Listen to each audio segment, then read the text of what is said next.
Ayan. Ito na yung complete set ng Dunkin Donuts collectibles. Mga placemats. Yan yung mga design nila.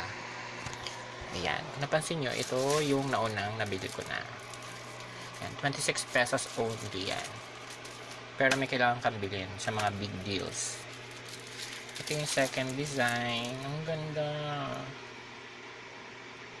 Diba? Pampasko. Yung isa pa. Wow. Meron para sa saucer. Ganda no. Bilhin na kayo. Ito na kay Dunkin. Ito, ang girly. Sino ba naman makaka-resist dito?